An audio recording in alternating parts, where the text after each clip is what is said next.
안녕하세요. 방금 소개받은 비욘드 푸드랩 대표 정선영입니다. 반갑습니다. 저희는 지금 한식의 세계화를 꿈꾸며 한식 밀키트 우주쿡을 만들고 있는 회사인데요. 많이 생소하시죠? 아까 앞선 강연에서 비욘드 미트가 나왔었잖아요. 이름이 비슷해서 많이들 헷갈려 하세요. 근데 저희는 비욘드 푸드, 그러니까 음식 그 이상의 가치를 연구한다고 해서 문화를 전파할 수 있는 먹거리를 만들겠다라는 의지로 이름을 만들었습니다. 저희는 외국인들이 한국 음식의 맛과 문화를 즐길 수 있도록 만드는 할 수 있는 그런 밀키트를 기획해서 판매하는 회사입니다. 일단 이 상품이 총 4가지로 구성이 되어 있는데 지금 자세한 내용은 좀 이따 설명을 해드리기로 하고, 사실 제가 이 자리에 서는 게 참 되게 부담스럽고 많이 두려움이 있어요. 좀 많이 걱정을 했습니다. 그리고 과연 이제 여러분들이 어떤 점을 기대를 하고 오셨는지는 모르겠으나, 제가 식품을 전공하지 않은 사람으로서 이 분야에서 상품을 만들고 있는데 과연 여러분들에게 어떤 도움이 될 수 있을까라는 이제 걱정 때문에 조금 망설이게 됐었습니다. 그러다가 좀 생각을 해본 게, 그래도 제가 유통 쪽에서 15년 정도의 경력을 갖고 있었으니 여러분들보다는 그래도 조금 앞서서, 제가 식품을 아직은 배우는 단계이긴 하지만 앞서서 이 길을 나아갔던 사람으로서 조금이나마 상품 기획이나 상품 개발을 하는데 좀 도움이 될 수 있지 않을까라는 생각에 그래도 자신감을 갖고 이 자리에 섰거든요. 그래서 좀 여러분이 기대에 못 미치더라도 좀 재미있게 들어주셨으면 좋겠습니다. 일단 이 사진은 제가 퇴사하는 날 저희 후배들이 꽃길만 걸으라고 제 자리에다가 장식을 해준 겁니다. 정말 꽃길을 걷고 싶었는데 아직까지는 가시밭길을 걷고 있고요. 저는 이때 이제 퇴사하기 전까지 15년 동안 대기업 유통사에서 MD로 근무를 했습니다. 첫 번째 직장인 CJ 홈쇼핑에서는 이제 방송 쪽과 인터넷 MD를 했었고요. 그리고 이직을 한 삼성 에버랜드 푸드컬처 사업부에서는 임직원 쇼핑몰과 그리고 쇼핑몰 파트장으로 있다가 퇴사를 했습니다. 제가 그 일을 사랑을 하고 또 열심히는 했지만 더 이상의 제가 발전이 없다라는 사실에 조금 많이 안타까운 현실이었습니다. 그래서 조금 더 제 가슴을 뛰게 하고 뭔가 재미를 느낄 수 있는 일을 하고 싶다라는 생각으로 퇴사를 하게 됐습니다. 그리고 나서 가장 많이 들은 말이 또 근데 왜 식품이야입니다. 제가 CJ 홈쇼핑과 그리고 삼성 그 2개 회사를 다니면서 사실 식품보다는 비식품 쪽으로 많이 일을 하기는 했습니다. CJ에서는 가전, 주방 그리고 식품을 담당을 했었고요. 그리고 삼성에 들어가서는 식품의 일부를 담당을 하고 비식품을 총괄을 하긴 했지만, 아까 말씀드린 것처럼 이런 식품과 관련한 신사업 기획에도 관여를 했었고, 그리고 작게나마 폐쇄몰이긴 하지만 프리미엄 전문몰을 만드는데 제가 프로젝트를 이끌기도 했었거든요. 그래서 알게 모르게 간단하게 식품 쪽에다가 이렇게 줄을 이어가고는 있었는데, 제가 MD로서 식품을 담당한 기간이 짧다 보니까 주변 지인들은 제가 식품을 선택한 게 되게 의외였던 것 같아요. 근데 저희는 이 대답도 간단해요. 제가 먹는 걸 너무 좋아해서 이 식품이 정말 저랑 딱 맞다고 생각을 한 부분이 있습니다. CJ에서 방송 MD를 할 때 식품을 담당한 기간은 좀 짧았는데, 그 전에 제가 담당했던 가전이나 주방이랑 비교를 했을 때 이 애정이 넘쳐나는 게 장난이 아니었어요. 그러니까 가전이라든가 그리고 주방 식기는 정말 제가 관심이 없던 분야였거든요.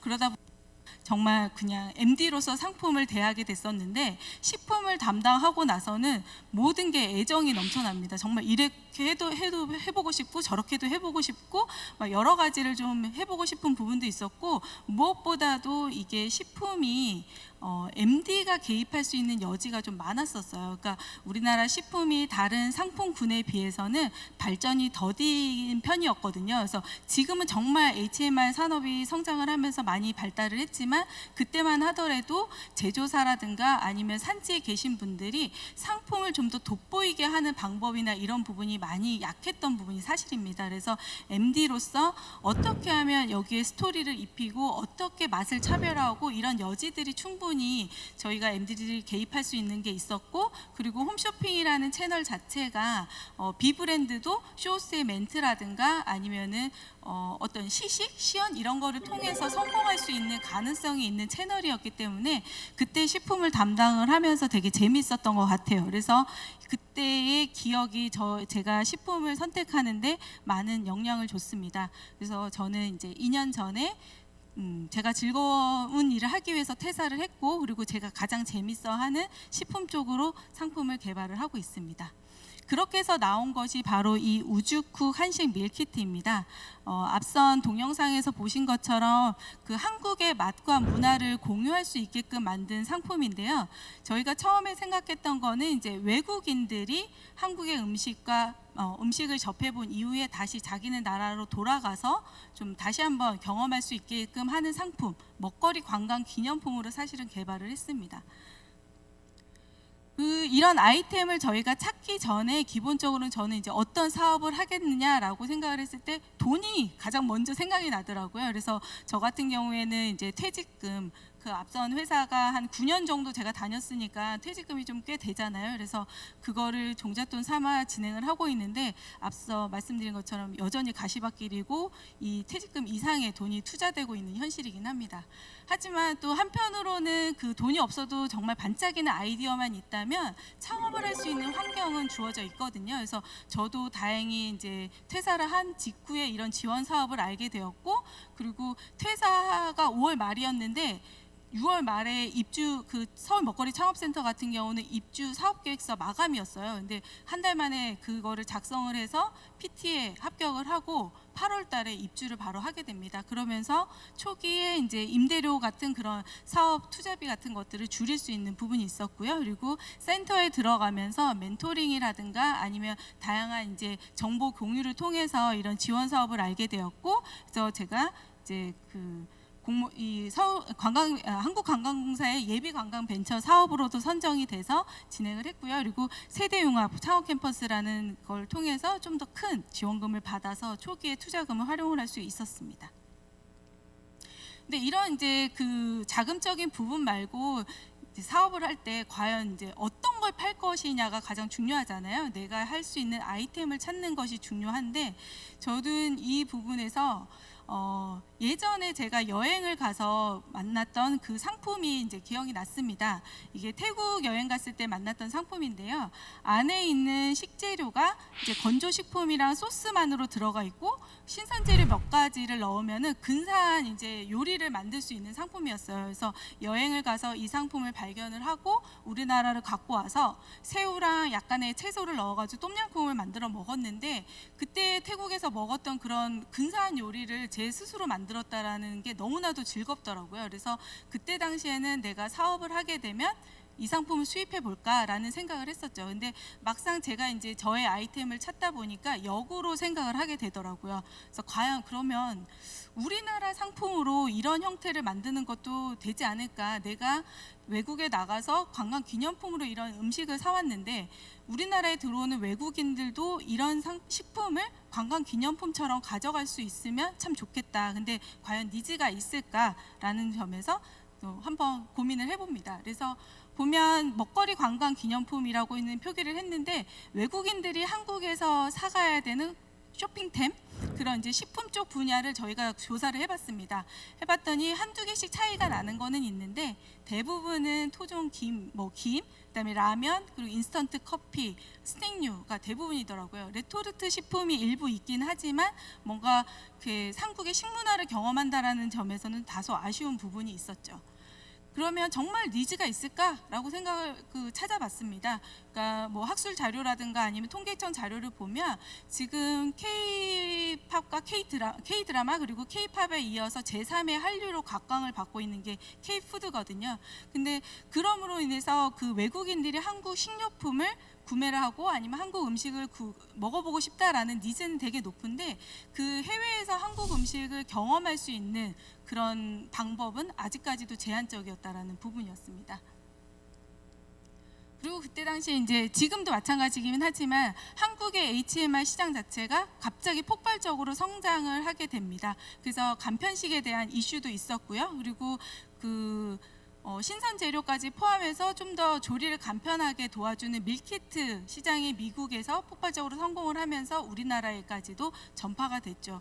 그리고 이 외에도 이제 그 밀레니엄 세대라고 하죠. 여러분과 같은 밀레니엄 세대가 그 소비층의 주 계층으로 부상을 하면서 이국적인 음식에 대해서 무척이나 이제 개방적으로 바뀌면서 이런 뭐 인도 음식 그리고 한국 음식 이런 에스닉 푸드라고 하는데 이색적인 음식에 대해서 거부감 없이 받아들이면서 이쪽 시장도 해외에서는 커져 나가고 있는 상황이었습니다. 그렇다고 하면 이제 외국에서 한국 식품이 먼저 이제 어떻게든 이제 성공할 수 있는 여지가 있다라는 것을 저희가 발견을 하게 되죠. 그러면 일단 저희는 이런 아이템, 외국인들이 한국 음식을 경험할 수 있게 하는 그런 밀키트 상품을 만들고 싶다라는 아이템을 정했습니다. 그렇다면 이제 어떻게 만들 것인가를 고민을 해야 되죠. 뭐가 필요할 것 같으세요? 일단 상품, 아이템은 있어요. 근데 실질적으로 보여야 되잖아요. 제조도 해야 될 것이고 얘를 이름을 불러줘야 되니까 브랜딩도 해야 되고 고객한테 보여줄 수 있는 패키지도 있어야 되고 또 만들어줄 수 있는 제조사도 있어야 되고 이거를 팔 고객과 채널이 있어야겠죠. 그렇게 해서 저희가 지금 이 우주쿡을 만드는 과정에 대해서 지금부터 좀 설명을 해드리도록 하겠습니다. 근데 사실 이 사진을 보여드리는 거는 제가 식품을 전공을 하지도 않았고 그리고 뭐 SNS에 팔로워 수가 엄청나게 많은 스타인 것도 아니었고 그러다 보니까 저희는 이런 상품을 만드는 것 자체가 사실은 맨 땅의 헤딩이었어요. 아무런 기반이 없이 정말 아이디어만 갖고 했기 때문에 참 힘들었는데 그 과정을 여러분들께 보여드리도록 하겠습니다. 앞서 제가 이제 MD를 했다고 했잖아요. MD를 했으면 정말 상품 기획 잘하는 거 아니야 라고 생각을 하시겠지만 MD여서 상품 개발을 하는데 너무 힘들었습니다. 제가 식품을 담당을 했던 기간은 사실 좀 많이 짧은 편이었고 온라인 MD 같은 경우는 기획보다는 갖고 이제 만들어진 상품을 갖고 어떻게 파느냐가 더 중요했었거든요. 그러다 보니까 식품 제조 분야에 대해서는 너무나도 무지했던 게 있었습니다. 근데 MD다 보니까 눈높이는 저 하늘을 찔러요. 그래서 내가 어떤 상품을 만들겠다, 어떤 컨셉을 가져가겠다라는 거는 장황한데 이게 현실적으로 먹히느냐 이런 부분에서는 다소 관가를 했던 부분이 있었습니다. 그래서 현실의 벽에 부딪히고 저희가 어떤 현실적인 타협을 가져가게 되죠. 그래서 사실 상품 개발이라는 것이 린 스타트업이라고 혹시 들어보셨나요?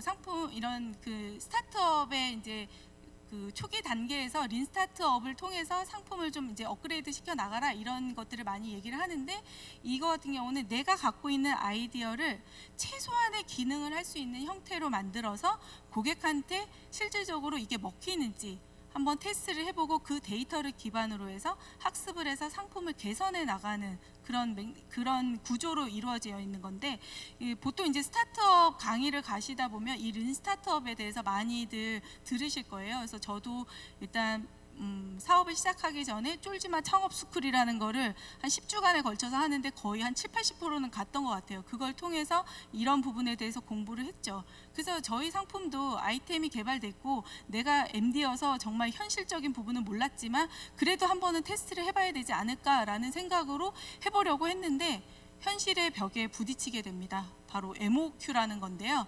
일단 저희가 어떤 상품을 만들겠다라는 게 나오고 그 안에 있는 구성품들을 이제 찾는 과정에서 가장 중요한 게 맛을 좌지우지할 수 있는 소스였거든요. 근데 소스가 어떻게 이제 그 외부에 제대로 판매가 되기 위해서는 햇섭 시설이라는 거를 갖추고 있어야 되고 그리고 소포장 시설이 있어야 되는데 이 의외로 소포장 시설이 없는 데들이 많고 이게 가능한 곳은 대부분 대기업 OEM을 하는 곳이었습니다. 그러다 보니까 저희한테 MOQ로 제시하는 게 1톤이었어요.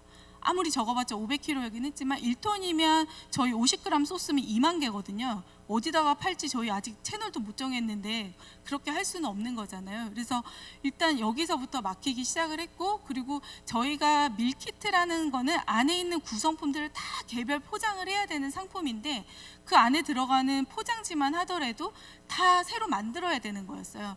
근데 그게 원단 한 롤을 다 한 번에 만들면 몇백이 들거든요. 근데 저희는 상품의 종류도 다양하고 또 이게 크기도 다양하고 그러다 보니까 이것만 소포장재를 만드는 데만 한 수천이 들겠더라고요. 그래서 저희가 현실적인 타협을 하게 됩니다. 일단 실온 소스를 소포장할 수 있는 업체부터 찾자. 그리고 MOQ에 대해서는 차후에 협의를 하자, 그렇게 생각을 했고, 그리고 뭐 좋은 재료 이런 걸 떠나서 소스는 원가를 생각해서 외국산도 일부 허용하자. 그리고 천연 첨가물까지는 사용을 해도 좋다. 그리고 이 포장 재질에 대해서는 정말 기성 제품으로 할 수 없는 뭐 소스 포장지라든가 아니면 좀 너무 작은 거 같은 경우는 저희가 직접 만들지만 가급적이면 기성품을 사용을 해서 좀 초기 투자비를 줄여보자라고 타협을 하게 됩니다. 그러고 나서 저희가 타겟에 대해서 다시 한번 설정을 하죠. 그러니까 아까 말씀드린 것처럼 저희는 이제 외국인 인바운드 외국인 관광객 대상으로 한 먹거리 관광 기념품에서 시작을 했지만 여러분들도 해외 나가시면 기념품 샵에 사는 것도 있지만 대부분은 마트 가서 많이 사시잖아요. 그러다 보니까 저희도 내수 시장에서 이 상품이 돌아가야지 외국인들한테도 접할 수가 있기 때문에 내수 고객들도 이제 타겟으로 삼습니다. 여기서 이제 HMR 시장에서 가정 간편식이 이제 정말 이렇게 좀 더 간편하고 빠르게 먹을 수 있는 게 장점이긴 하지만 어느 정도는 그 안에 들어가 있는 재료라든가 아니면은 뭐 첨가물이라든가 이런 거에 대해서 거부감을 느끼는 고객들이 존재를 하거든요. 그래서 좀 더 좋은 재료, 그리고 또 첨가물을 최소화하고, 그리고 너무 간단하지는 않고 내가 이제 뭐 최소한의 정성을 들여서 무성의한 느낌이 들지 않는 그런 것들을 원하는 고객들이 있어요. 그래서 저희는 좀 그 타겟을 아까 마켓컬리 나왔었는데 마켓컬리에서 구매를 할 수 있는 수준의 고객들을 대상으로 만들자라는 게 저희의 이제 첫 번째 타겟 시장이었습니다. 그리고 나아가서는 이제 전 세계 한식 애호가를 커버하는 이제 시장으로 봤었고요. 그리고 나서 이제 컨셉을 확정하게 됩니다. 우선은 한국의 전통의 맛을 구현할 수 있어야 되고, 그리고 요리하는 즐거움을 가질 수 있어야 되고, 이 맛과 경험을 공유할 수 있게끔 만들어주자. 그리고 그 안에 있는 재료는 외국인들이 우리나라 음식을 만들기 위해서 필요한 식재료가 뭔지를 잘 모르잖아요. 그래서 그런 것들을 소포장해서 제공을 하되 정말 잘 만든 품질 좋은 엄선된 재료만을 넣자라고 생각을 했고, 그리고 이동과 그 보관이 간편해서 해외 어디나 가서도 사용할 수 있게끔 하자. 그리고 저희는 신선 재료가 들어가지 않고 그 현지에서 신선 재료를 넣는 형태이기 때문에 좀 식재료를 어떻게 활용해서 더 맛있게 먹을 수 있느냐, 이런 컨텐츠도 제공을 하는 걸로 컨셉을 확정하게 됩니다. 그리고 나서 그러면 고객들한테 가장 먼저 선보일 상품은 어떤 것이 있느냐, 메뉴를 선정을 하게 됐죠. 근데 이 부분에 있어서는 저희가 이제 구글링을 통해서 한국의 베스트 음식 아니면 머스트 잇, 뭐 코리안 푸드 이런 식으로 키워드를 쳐서 이제 상품을 찾아보게 됐고, 거기서 이제 나오게 된 잡채랑 불고기와 함께 이때 당시에 그러니까 평창 동계 올림픽을 준비하던 시기였거든요. 그리고 제가 강원도 출신이기도 하고 그래서 강원도 음식을 같이 이슈가 되고 있으니 넣자라고 해서 저희가 상품으로 들어간 게 불고기와 잡채, 그리고 황태해장국과 비빔 막국수 총 4종을 선택을 하게 됩니다. 그리고 이제 메뉴가 개발이 됐으니까 어떤 레시피로 이 상품을 만들 것이냐를 결정을 해야 되잖아요. 근데 이 레시피 부분은 사실 브랜딩과도 관계가 있거든요. 어떤 이런 인지도 있는 셰프나 음식점을 활용한다든가 아니면 레시피북이나 파워블로거를 활용을 하게 된다면 레시피 부분에 대한 신뢰도도 높아지고 이것도 브랜드로 활용을 할 수 있는 여지도 있는데, 우선은 초기 투자비가 너무 많이 듭니다. 그들에게 이름값을 줘야 되잖아요. 근데 스타트업으로서 저희가 접근할 수 있는 방식은 아니었고, 그리고 또 한편으로는 우리의 상품이 나아가고자 하는 방향과 이들이 만들어내는 레시피의 방향이 다를 수도 있기 때문에 저희는 이 부분은 과감하게 사실은 돈이 없어서 포기를 하게 됩니다. 그리고 나서 한식재단에서 제공하는 레시피도 있어요. 근데 좀 더 많이 복잡한 형태로 되어 있기 때문에 참고는 하되 일단은 자체 개발하는 걸로 저희가 결정을 하게 됩니다. 아예 외국인들에게 한국 먹거리를 좀 같이 해보자, 아니면 좀 경쾌하고 아니면 가볍게 그들에게 이제 권할 수 있는 뉘앙스를 풍겼으면 좋겠다라고 생각을 해서 영어로 다시 한번 이제 만들기 시작합니다.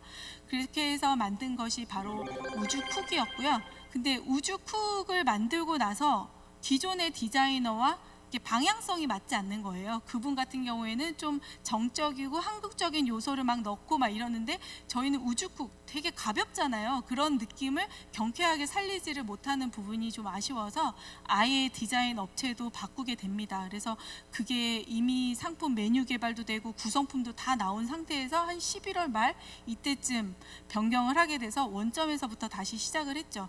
그렇지만 저희가 되게 오랫동안 이제 준비하던 부분이 있었기 때문에 디자인 업체한테 확실하게 저희가 원하는 부분, 방향을 설명을 했습니다. 경쾌하고 역동성과 리듬감이 있었으면 좋겠다. 고객과 소통하는 느낌이 있었으면 좋겠다. 그리고 패키지는 레시피북과 뭐 책 느낌이 나게끔 했으면 좋겠다라고 해서 만들어진 게 이 부분입니다. 어떻게 저희 컨셉이 잘 드러난 것 같으세요? 저희는 이제 말풍선을 이용을 해서 우주쿡이라는 브랜드를 그 외국인들에게 너 요리할래? 이렇게 말을 건네는 듯한 느낌으로 했고요. 그리고 한국어로는 우주쿡 하면은 이게 표기를 했을 때 이쁘지가 않더라고요. 그래서 저희는 단순하게 우주쿡이라고 조금 더 이제 위트 있게 표현을 했고, 거기에 이제 지부 집주의 쿡 요리하다 해서 집에서 요리해 집밥을 요리하다라는 이제 의미까지 부여를 하게 됩니다. 그렇게 해서 브랜딩 디자인을 했고요. 그 다음에 가장 큰 난관이 소스였습니다. 이모티콘만 봐도 정말 힘들었을 것 같지 않으세요? 저희가 상품을 개발을 하고 실제 나오기까지 1년 2개월 정도가 걸렸었거든요. 이게 소스가 차지하는 비중이 제일 컸습니다. 우선은 소스를 만드는 회사는 너무나도 많지만 소포장을 해주는 데가 없었고, 저희처럼 이제 스타트업의 제품을 만들어주는 데가 별로 없었죠. 그러다가 이제 한 회사를 소개받아서 그분들과는 정말 컨셉도 잘 맞아 떨어졌고 방향성도 저희 일치가 돼서 정말 좋게 진행이 됐었는데, 사실 이분들 같은 경우는 다른 상품으로 그 노하우가 있었던 거고 소스는 이제 막 시작하는 신사업 분야였거든요. 그러다 보니까 그 개발 노하우가 부족했고 지지부진하게 이어나가다가 소스 맛을 잡지 못했던 부분이 좀 많이 아쉬웠어요. 그래서 과감하게 여기 와도 이제 그 정리를 하게 되고 다른 분의 소개를 받아서 다시 이제 두 번째 제조사와 진행을 하게 됩니다. 여기는 소포장도 가능했고 햇섭도 되고 MOQ도 300kg로 그나마도 많이 낮춰줬었죠. 근데 문제는 커뮤니케이션. 이 회사랑은 커뮤니케이션이 잘 안 되는 거예요. 그러다가 정말 힘들게 맛을 잡아 나갔는데 실제 생산된 제품은 저희가 들어가지 말아야, 그러니까 저희가 넣지 마세요라고 했던 첨가물도 들어가고 맛도 완전히 바뀌고, 그리고 결정적으로 저희 밀키트 같은 경우는 소스 중량, 정량의 양념이 중요한데 그 소스까지 중량 미달되는 게 저희가 한 박스를 뜯어보니까 한 70%가 나오더라고요. 그런 불량이 발생을 하면서 저희가 출시를 하고자 했던 시기에 딱 맞춰서 했었는데 그걸 다 포기하게 됩니다.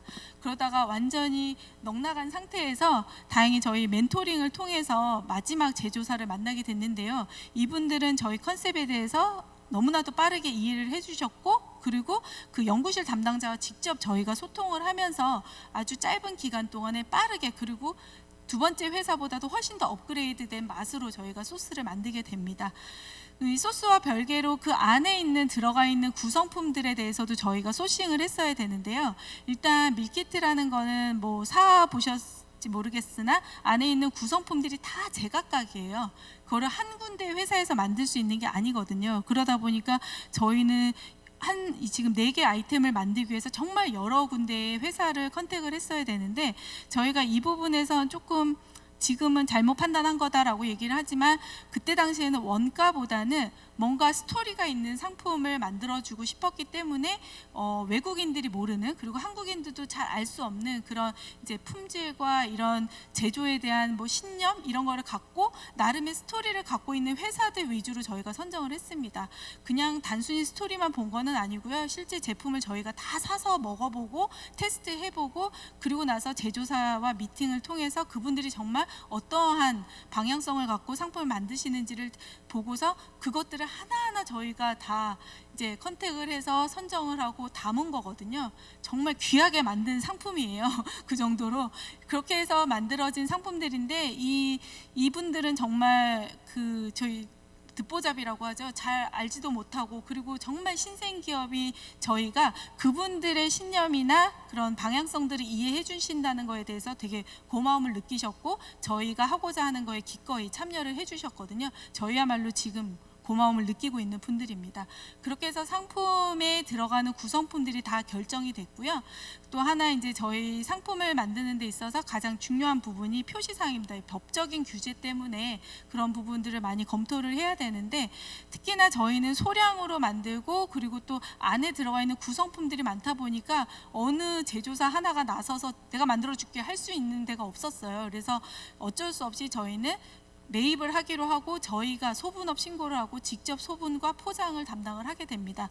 그러다 보니까 표시사항이 엄청 길어지죠. 이게 하늘사에서 만들면 들어가는 것만 딱딱딱딱 하면 되는데 저희는 구성품별로 이 기본 표시사항을 다 정리를 해야 되다 보니까 이렇게 늘어지게 되었고, 근데 이것도 이제 법적인 부분이기 때문에 저희는 나름 이제 보건소를 쫓아다니면서 담당자에게 컨펌을 받아서 완성을 하게 됩니다. 그리고 나서 이제 저희 그 외국인들 또 이제 이 상품을 구매하시는 분들에게 이 상품을 어떻게 하면 잘 먹을 수 있는지 그런 콘텐츠도 저희가 직접 만들게 됩니다.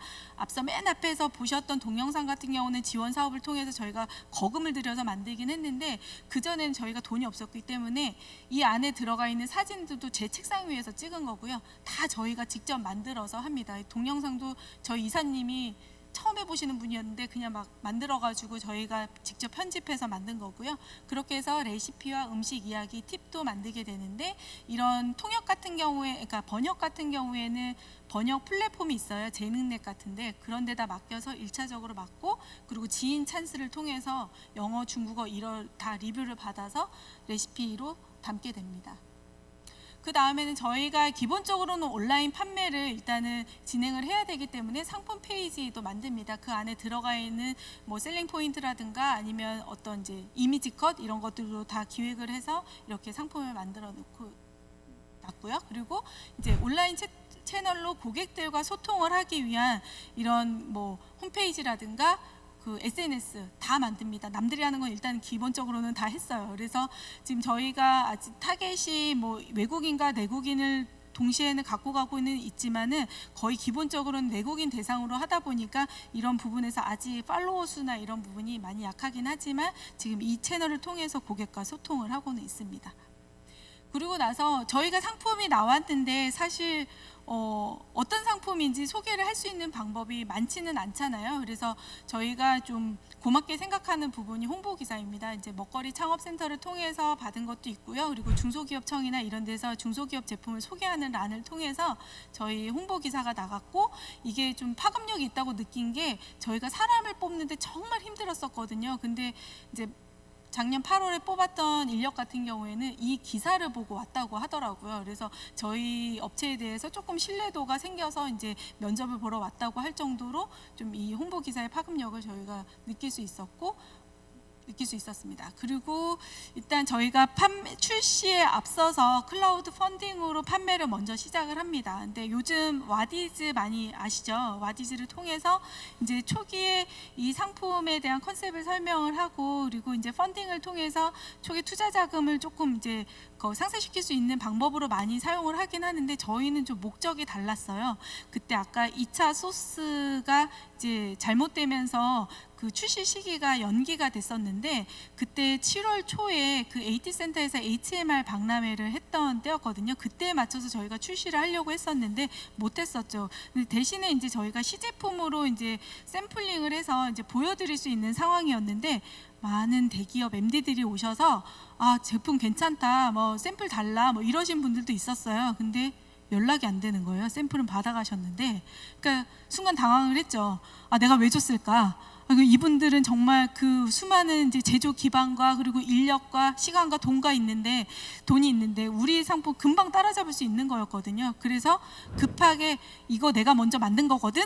이런 의미로 클라우드 펀딩을 들어가게 됩니다. 그래서 홍보 전략이라든가 아니면 상품을 어떤 식으로 그러니까 소구할 것인지 이런 전략이 좀 구체적으로 나왔어야 되는데, 저희는 그런 거는 못하고 한 4, 5일 만에 이 컨텐츠를 만들어서 클라우드 펀딩을 진행을 하게 되죠.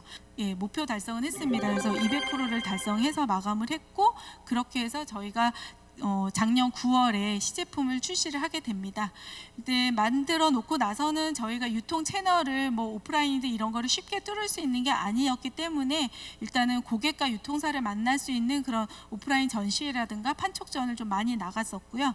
그리고 이런 거를 통해서 저희가 좀 외국인들을 향한 이제 먹거리 관광 기념품으로 만들었지만 오히려 좀 수출 쪽으로 니즈가 더 높다라는 것을 이제 알았거든요. 그래서 저희는 향후의 계획으로 수출을 생각을 했었지만 실제 이분들이 이 부분보다도 바로 수출 쪽으로 가는 게 낫지 않겠느냐라는 말씀을 많이 하셨어요. 그래서 저희가 작년과 올 초까지만 해도 아직 저희는 그런 단계 아니에요라고 했었지만 좀 이제 방향을 바꿔서 이제 올해 5월부터는 이쪽으로 조금 더 치중을 해서 운영을 하고 있고요. 다행히 정말 운이 좋게도 홍콩의 9월달 지난달에 처음으로 수출에 성공을 하게 됩니다. 그래서 수량은 많지는 않고 홍콩 이온백화점에서 코리아 푸드 페스타라는 행사를 통해서 노출을 하는 거였는데요. 그렇게 자랑스럽게 저희 홍콩 매장에 저희 상품이 노출이 되는 기회를 저희가 갖게 됐습니다.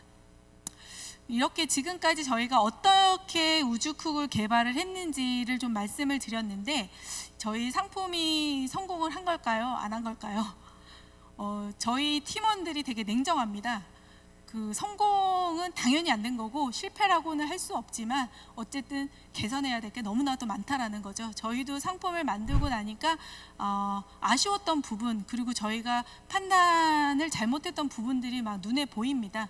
국내 내국인들 같은 경우는 이 간편식 시장이 빠르게 성장을 하면서 요리하네 이거 불편해 이거 너무 귀찮은 거 아니야 이분들한테 좋은 재료보다는 이런 빠르게 먹는 게 더 필요했던 부분이고 외국인들한테는 되게 좋아 한국의 문화를 느낄 수가 있어 나 체험하니까 진짜 좋아 라고는 하면서 매력적이야 라고는 하는데 왜 이렇게 비싸 라고 하는 거죠. 국내산 재료를 저희가 담다 보니까 그 가격적인 부분에서 외국인들한테는 접근하기가 좀 어려운 그런 가격대가 있었습니다.